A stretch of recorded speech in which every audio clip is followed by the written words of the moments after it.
পরিবেশ, বন ও জলবায়ু পরিবর্তন মন্ত্রণালয়ের সিদ্ধান্ত অনুযায়ী 9 মাসের জন্য বন্ধ হয় সেন্ট মার্টিনে পর্যটকদের ভ্রমণ, যার প্রভাব পড়েছে দ্বীপের পর্যটন খাতে। বন্ধ হয়েছে পর্যটকবাহী জাহাজ চলাচল। সেন্ট মার্টিনে যাতায়াত বন্ধ হয় শুনশান নীরবতা জেটি ঘাটে। জাহাজে বেকার সময় পার করছেন কর্মচারীরা, আর এতে বিপাকে পড়েছেন পর্যটন সংশ্লিষ্টরা।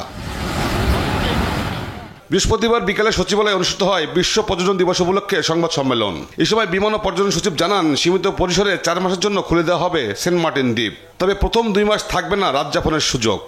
আর যেহেতু এটা আমাদের ইউএন ট্যুরিজমের একটা হেরিটেজ জায়গা, আমাদের প্রবাল সব কিছু সংরক্ষণের জন্য আমরা 1 নভেম্বর থেকে আশা করছি খুলব সীমিত, যেটা আমাদের 2000 করে প্রতিদিন যাবে।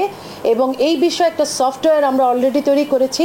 এই সফটওয়্যার এখন ইন্টিগ্রেশন করে জাহাজ শিল্পের সাথে ইন্টিগ্রেশনের কাজটা চলমান আছে। আশা করি আমরা নির্দিষ্ট সময় এটা ওপেন করতে পারবো। সংবাদ সম্মেলনে থার্ড টার্মিনাল নিয়ে কথা বলেন বিমান ও পর্যটন উপদেষ্টা। জানান, সময় নির্দিষ্ট না করা হলেও খুব দ্রুতই চালু করা হবে থার্ড টার্মিনাল। আমাদের প্রচেষ্টার তো অন্ত নেই। আমি গতকাল নিজেও থার্ড টার্মিনাল গতকাল সকালে গিয়েছি, আমরা জিনিসটাকে রিভিউ করছি। সো আমাদের কোনো জায়গায় একটা দিন, কারণ আমাদের এখানে 21,000 কোটি টাকা বিনিয়োগ হয়েছে, এই বিনিয়োগের দায় তো আমাদেরকে গ্রহণ করছে। এখানে জাপানিজরা বিনিয়োগ করেনি, বিনিয়োগ আমরা করেছি, দায় আমাদের উপরে। সো এই দায়, এই খরচ মেটানোর জন্য আমরা যত দ্রুত এটা চালু করতে পারি। এটা যে শুধু আমাদের যাত্রী পরিবহনের সেবার উন্নতিকরণ তাও না, এখানে আমাদের একটা অর্থনৈতিক স্বার্থও জড়িত।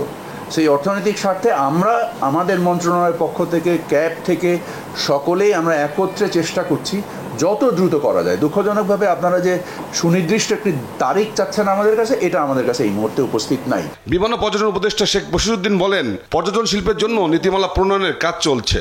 এই যে একটা প্রতারণার একটা চূড়ান্ত কাঠামো তৈরি করা হয়েছে, সেখান থেকে আমরা বের হতে চাচ্ছি। তৌফিক মাহমুদ মুন্না, দেশ টিভি, ঢাকা। আগেও আপনাদেরকে বলেছি যে প্রথম